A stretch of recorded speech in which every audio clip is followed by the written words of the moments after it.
네, 시청자 여러분 안녕하세요. 투더 골드문 진행의 문다연입니다. 롱코비드라는 말 들어보셨을까요? 국민 4명 중 1명이 완치 이후에도 지속적인 피로감을 느끼고 있다고 합니다. 지금의 이 비트코인 시세도 비슷한 모습을 보여주고 있는 것 같습니다. 12월 이후로의 지속적인 이 하락장 이후에 또 지독한 이 박스권 안으로 들어온 모습인데요. 언제쯤이면 이 박스권을 탈출해서 다시금 또 상승세를 보일 수 있을지 전문가님들과 함께 진단 내려보겠습니다. 먼저 비트필승님 모셔볼게요. 어서 오세요. 네. 현재 비트코인은 상승 추세선에 놓여 있습니다. 하지만 이제 이렇다 할 큰 촉매제가 없다 보니까 단기적으로는 횡보세가 이어질 것으로 전망되고 있는 시점입니다. 이제 현 시점에서 시장이 더 크게 하락하는 것은 아닌가라는 이제 투자자들 심리 입장에서는 심리가 이제 불안하는 분위기가 조성되고 있는 시점인데, 영상 끝까지 시청하시면서 전문가의 시장에 대한 전망이 어떤지, 그리고 또 좋은 전망이 있는 이제 종목도 잡아가시길 바라겠습니다. 네, 아무래도 오늘 아침을 기준으로 급락세가 나오다 보니까 많은 분들께서 좀 불안한 마음이 드실 텐데요. 어떻게 하면 좋을지 여기에 대한 대응 전략 잡아가시길 바라겠습니다. 코인 대통령님 모셔볼게요. 어서 오세요. 안녕하십니까. 네, 반갑습니다. 코인 대통령입니다. 뭐 시장이 다시 또 뭐 내려가고 있기도 하고, 뭐 이제 또 하락인가요? 뭐 이런 얘기도 많이 나오는데, 항상 그랬잖아요. 내려가면 올라가고, 올라가면 내려가고, 또 내려갔으니까 또 올라가겠죠. 그죠? 예, 또 올라갔으면 내려가는 것도 당연하고요. 그렇다 보니까, 뭐 시장에서 이제 갈피를 못 잡으시는 분이 많은 것 같습니다. 언제 투자를 해야 되고, 언제 투자를 조금 쉬어야 되고, 이런 것들에 대해서도, 이제 또 이제 갈피를 못 잡고, 막 시장이 하락하는데 그냥 막 계속 물타기 하다가, 뭐 투자금 싹 다 들어가가지고 계속 또 내려가고 있고, 뭐 이런 경우가 좀 많으실 텐데, 이제 뭐 방송 끝까지 시청하시면서 어느 시점에서 투자를 해야 되는지, 그 다음에 어떻게 또 투자를 잘 이어가야 되는지, 이런 것까지 다 가져가셨으면 좋겠다. 이렇게 말씀드리도록 하겠습니다. 네, 시장이 계속적으로 지금 오르내리기를 반복하고 있는데요. 어떻게 이 시장을 슬기롭게 이겨나갈 수 있을지에 대한 전략들 잡아드리겠습니다. 먼저 시장 이슈들부터 체크해 볼게요. 악재부터 살펴볼 텐데요. 비트필승님. 네. 제가 오늘 가지고 온 악재 이슈는 두 가지가 되겠는데, 두 가지 다 너무나도 많이 접했던 악재 이슈라서 지겨울 법도 한 악재 이슈가 되겠습니다. 일단 첫 번째로는 도지코인입니다. 이제 일론 머스크가 트위터 유료 계정에 이제 도지를 포함시키겠다라는 제안으로 주말 어제 강세를 보였었는데요.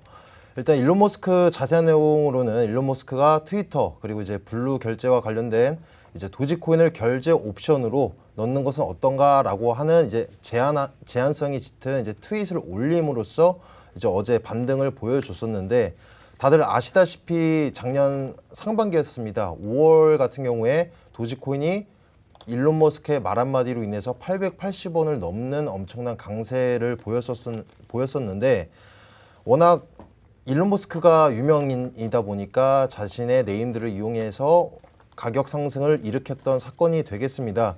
일단 도지 같은 경우에는 현재 방향성이 그렇게 짙지도 않고 민코인의 대장성이 짙은 코인인데, 어제 같은 경우에도 그렇고 12월 그리고 1월에서도 일론 머스크가 여러 번 발언을 통해서 한 번의 이제 반등세를 보여주는 듯한 흐름을 여러 번 보여줬었지만, 저희들은 아무래도 현재 이제 일론 머스크에 관한 이제 도지코인의 연관성에 관해서 이제 믿음성, 신뢰성이 저조한 상황에 놓여 있습니다. 그래서 현재 이러한 호재성 이슈를 가지고 가서는 이제 단기적으로 반등을 입는 모양새를 입을 수 있겠지만, 우리가 앞으로 장기적인 관점으로 투자하기에는 이제 악재성이 짙은 종목이다라고 아실 수 있겠습니다. 아무래도 현재 작년 같은 경우에 일론 머스크가 자신의 네임들을 이용해서 이제 가격적인 상승을 일으켜서 그거에 대한 수익 실현을 했을 때, 이걸 주식시장에 접목시킨다라고 하면 엄연히 불법입니다. 불법이고, 하지만 이제 코인 같은 경우는 아직 법적인 제재가 없다 보니까 자신의 네임들을 이용해서 엄청나게 수익 실현을 했던 이슈가 있는데, 향후에 도지를 인용을 해서 트위치나 자신의 이제 회사에 대해서 스페이스에 관해서 이제 얼만큼 적용을 시킬지는 아무도 알 수 없겠습니다. 하지만 어제 같은 이슈를 인용해서 가치성으로 투자하시기에는 객관적인 지표로서 작용할 수 없다. 그래서 엄청난 악재이면서 앞으로도 이러한 사례는 앞으로 나와서는 안 될 것이다라는 악재성 이슈로서 가지고 와봤습니다. 그리고 두 번째 이슈 악재 같은 경우에는 이것도 마찬가지 엄청나게 지겹도록 제가 여러 번 말했던 러시아 사태에 관한 이슈입니다. 현재 두 가지 언론 보도가 있었습니다. 미국 민간 위성 업체에서 이제 우크라이나 동부에서 대규모 러시아군이 이동하는 모습이 포착됐다라는 이슈도 있었고, 또 자유민주당 당수의 장례식장에 푸틴이 참석을 했는데 그 푸틴의 바로 옆에 있는 이제 경호원의 손에 핵가방이 들려 있는 모습이 포착됐다라는 이슈 언론 보도가 되겠습니다. 아무래도 저희가 되짚어봐야 될 러시아 사태 같은 경우에는 처음에는 러시아 사태가 전쟁을 일어나지 않을 것이다. 21세기에서 전쟁이 웬 말이냐라는 생각으로 전쟁이 일어나지 않을 거다라고 편향되는 시점이 강했었는데 실로 전쟁이 가시화되다 보니까 증시포와 암호화폐 반영이 됐었습니다. 그 이후에도 전쟁이 났었지만 이제 칠러 세력이 짙은 이제 돈바스 지역 같은 경우에는 접경 지역이다 보니까 기존에도 몇 번 전쟁 비슷하게 일어나다 보니까 이러다 말겠지 했지만 그 이후에도 장기전이 우려가 되고 회담 결과도 계속 지속적으로 좋지 못한 모습을 보이다 보니까 현재같이 이제 증시와 암호화폐 시장에 엄청나게 영향을 끼치고 있습니다.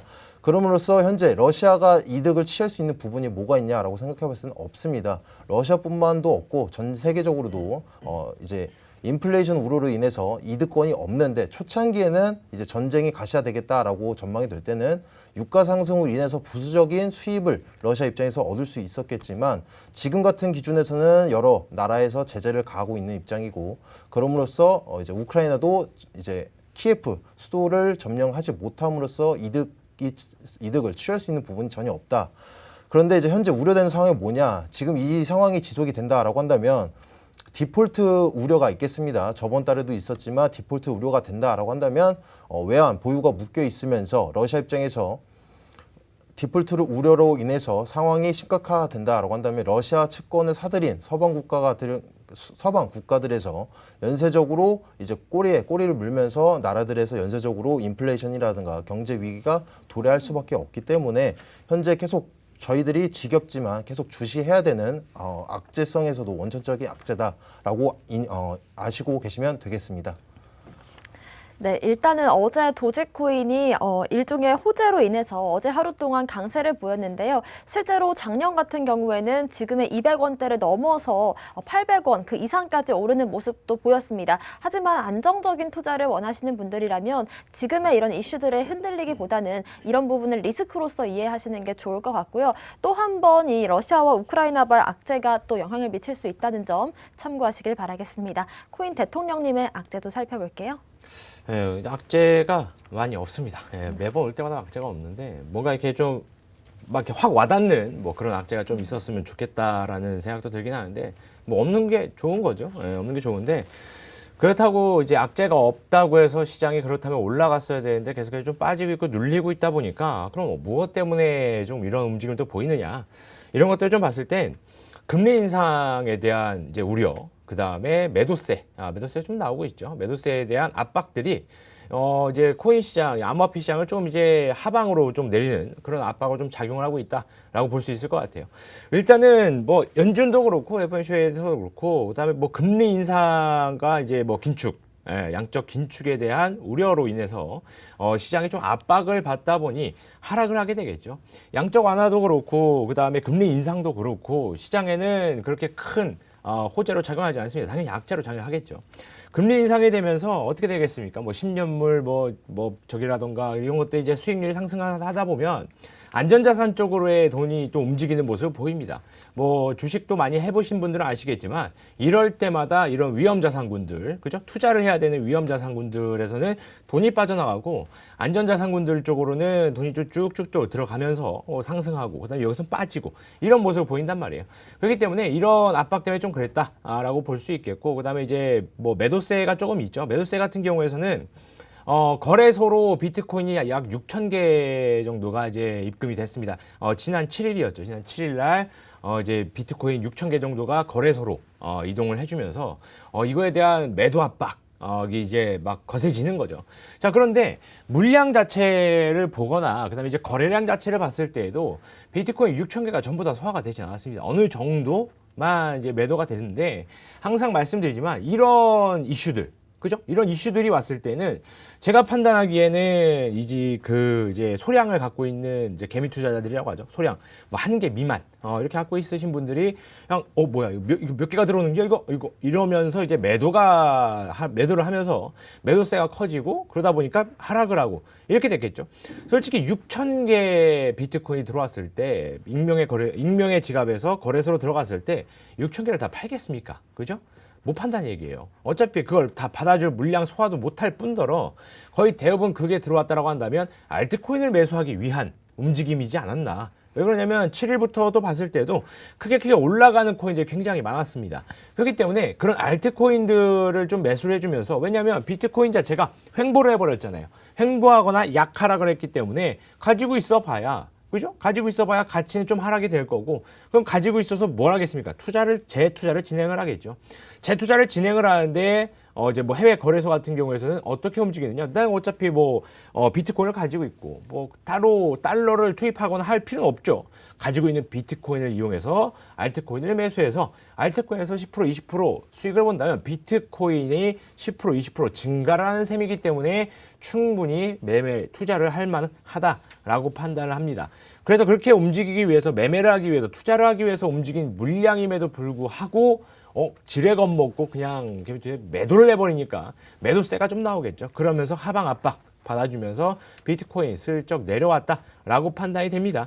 그리고 나서 뒤에 또 말씀을 드릴 텐데, 매도 다 하지도 않았어요. 그죠? 그리고 매수 다 하지도 않았습니다. 그 비트코인 그대로 또 나갔습니다. 그렇기 때문에 이런 것들을 봤을 때에는 이런 좀 단편적인 것들만 보고 좀 시장에서 내 투자금을 움직이는 게 아닌가, 이런 것 때문에 그냥 손실만 보고 이러니까 돈 번 사람 없다더라 이런 말만 하고 있고요. 그죠? 그리고 자신이 돈 못 벌었다고 돈 못 버는 거 아니죠. 그죠? 다 그런 겁니다. 주식 부자도 있고요. 그죠? 코인 부자도 있고요.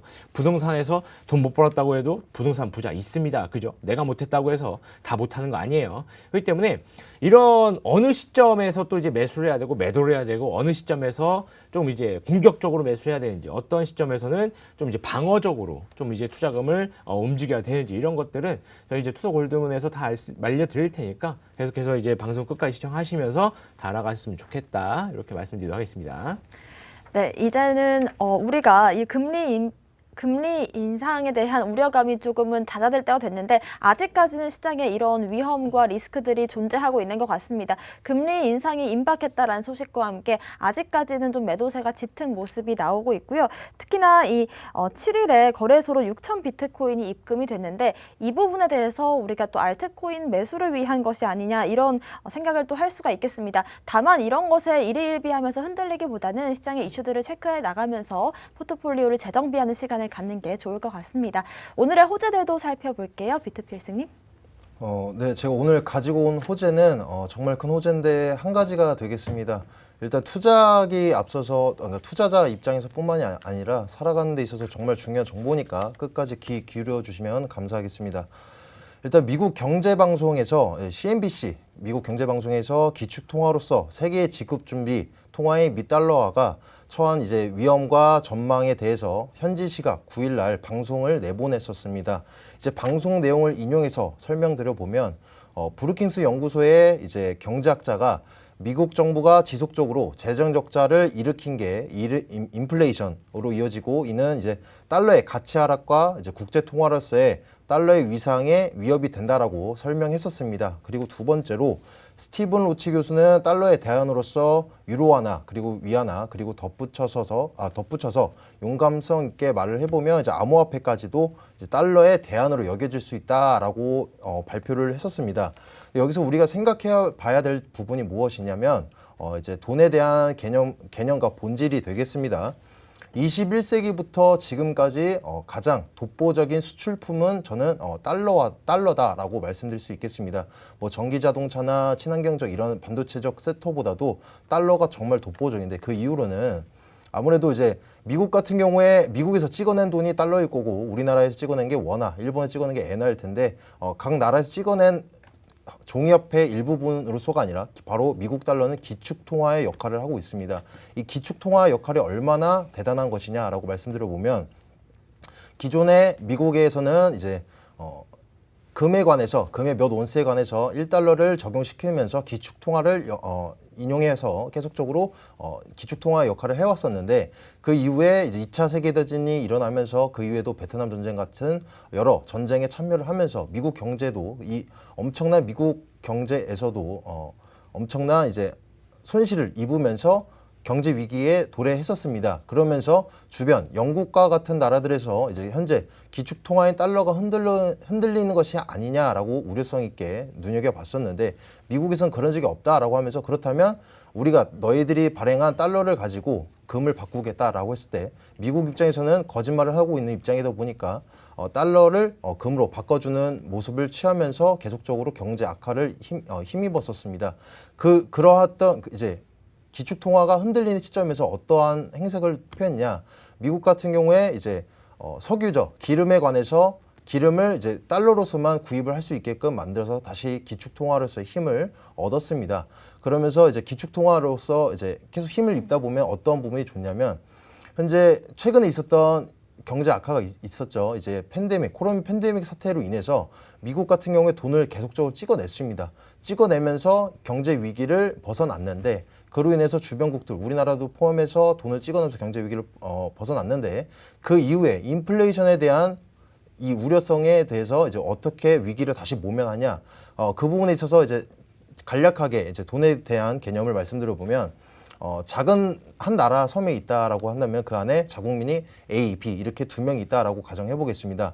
그 작은 나라 섬에서 10,000원에 대한 돈을 발행을 했다. 그래서 A가 정부로부터 10,000원을 이제 대출을 받아서 그 10,000원을 B한테 이제 뭐 배를 사서 어업을 통해서 돈을 마련했다면 그 이제 어업을 통해서 물고기를 B한테 팔아서 10,000원이라는 돈을 다시 취할 수는 있겠지만 정부한테 은행한테 이제 만 원, 예를 들어 이제 500원에 대한 이자를 줘야 된다라고 한다면 그 500원에 대해서 어디서 날까요? 갚을 수 없다라는 부분입니다. 그 말은 뭐냐? 그렇다면 돈이 굴러가기 위해서는 돈을 계속적으로 찍어낼 수밖에 없다. 그렇다면 어떻게 된다? 인플레이션은 어쩔 수 없이 계속적으로 발생할 수밖에 없는 이유이고 거기다가 그러니까 인플레이션 우려 문제도 계속적으로 일어날 수밖에 없는 부분이고 거기다 더불어서 돈이 굴러가기 위해서는 빚이 계속적으로 빚을 만들어낼 수밖에 없다. 계속 돈을 찍어낼 수밖에 없다는 돈의 기본적인 개념이 되겠습니다.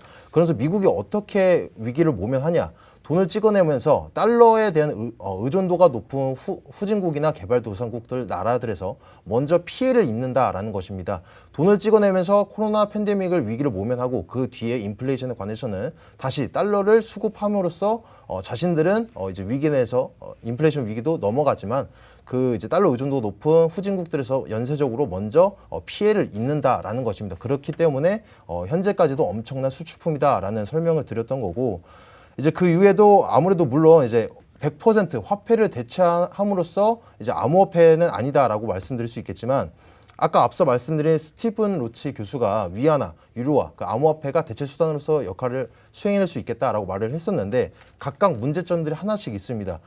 이제 세계적인 준비 통화가 되려면 자유롭게 이제 교환이 돼야 되는데 중국 위안화 같은 경우에는 자본을 통제하고 또 이제 독립적인 중앙은행이 없다 보니까 자유로운 교환이 불가능하다라는 단점이 있겠고 또 유로 같은 경우에는 미국처럼 커다란 경제 공동체이지만 실제로는 국가별로 채권 시장이 분리되어 있기 때문에 반사적으로 암호화폐의 이런 단점을 보완할 수 있는 반사 이익으로서 암호화폐가 기대되고 있는 전망이다라고 말씀드릴 수 있겠고 이제 100% 화폐를 대체하는 건 암호화폐는 아닐 수 있겠습니다. 하지만 현재 비트코인 혹은 이제 암호화폐에 관해서 하락폭을 걱정하시는 분이 있거나 또 이제 객관적인 이제 하락폭이 일어날 부분이다. 혹은 이제 현재 최고점이다. 비트코인 최고점이다라고 우려하시는 분이 있다면 현재 그러할 시점은 아니다라는 이러한 객관성 있는 지표로서 말씀드린 사례가 되겠습니다. 네, 일단은 전반적인 이 돈에 대한 개념을 재정립해 주신 것 같고요. 인플레이션이 지속적으로 일어날 수밖에 없는 그 구조에 대해서도 잘 설명해 주신 것 같습니다. 그리고 지금 일단 비트코인 가격 하방을 단기적으로 좀 걱정하시는 분들께도 그렇게 걱정할 만한 지금 상황이 아니다라는 점 짚어주셨으니까 참고하시길 바라겠고요. 코인 대통령님의 오늘의 호재도 살펴볼게요. 뭐 호재라고 하기에는 좀 그렇고 아까 이제 악재에서 말씀드리면서 이제 비트코인 6,000개까지 넘어왔다가 그거에 대해서 조금 추가적으로 말씀을 드릴 건데 어떤 내용이냐면 이제 6,000개가 익명의 지갑에서 거래소로 움직였지만 뭐 거래소에서 다시 익명의 지갑으로 움직인 조항이 있습니다. 그죠? 3,580개 비트코인이 다시 거래소에서 빠져나갔습니다. 자, 이걸 봤을 때 그러면 나머지 뭐 2천 얼마 뭐 이거 판 게 아니겠죠, 그죠? 판 게 아니고 물론 팔았을 수도 있어요. 어느 정도 뭐 매도를 했을 수도 있고 그다음에 알트코인을 매수할 수도 있지만 들어왔다가 다시 나갔다라는 것, 그다음에 이 규모가 뭐 1.5억 달러 정도의 엄청난 큰 규모죠, 당연히 3,000개가 넘어가니까요. 자, 그런데 가장 중요한 게 뭐냐면 비트코인이 나가면서 매도세는 당연히 감소하겠죠. 비트코인 뭐 거래소에 풀려있던 물량들이 쭉 나갔으니까요. 개인 지갑으로요.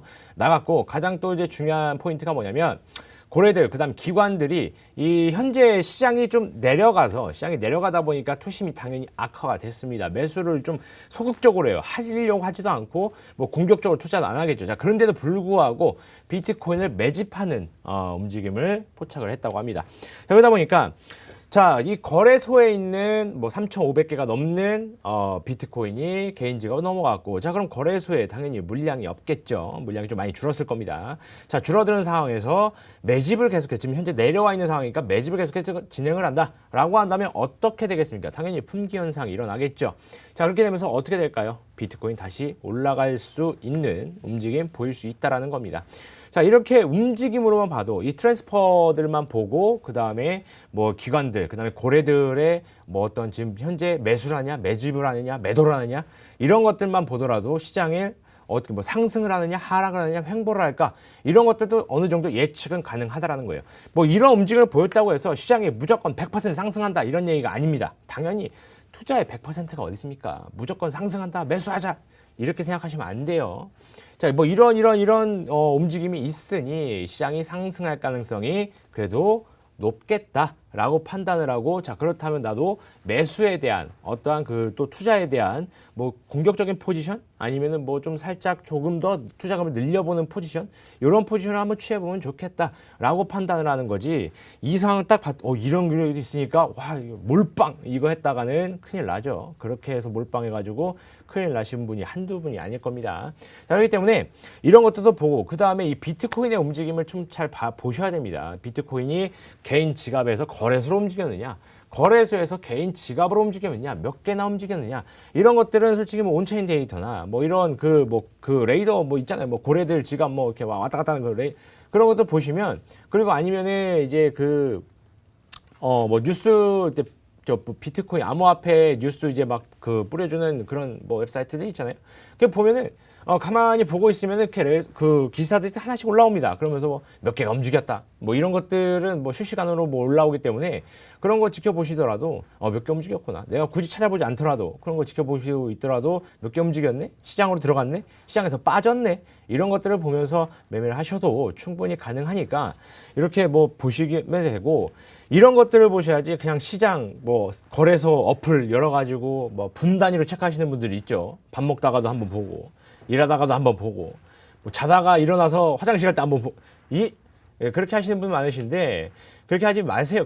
그렇게 해봐야 뭐 내가 보고 있다고 해서 그 코인이 올라가진 않아요, 그죠? 안 보고 있다고 해서 내려가는 것도 아니고요. 어차피 시장은 내가 보든 안 보든 이제 뭐 매수와 매도, 그다음에 수요와 공급, 이 법칙에 의해서 움직이기 때문에 그냥 매도 내가 설정했고 매도가 걸어두고 그냥 두시고, 어차피 매도되면 알람 뜨잖아요, 그죠? 그렇게 보시고 일상생활을 할 수 있어야지. 일상생활을 뭐 시금을 전폐 뭐 이건 아니겠지만 뭐 그냥 조금 거짓말 조금 더 보태가지고 말씀드리면 시금을 전폐해가지고 거래소만 보고 계신다면 일상생활이 불가능하잖아요. 일상생활 다 내팽겨치고 우리 투자하려고 코인에다가 돈 집어넣는 거 아닙니다, 그죠? 투자는 투자대로, 내 일상생활대는 일상생활대로 가야 되니까 이런 중요한 기사들만 확인하시고 매매는 그냥 편안하게 하셔라, 이렇게 말씀드리도록 하겠습니다.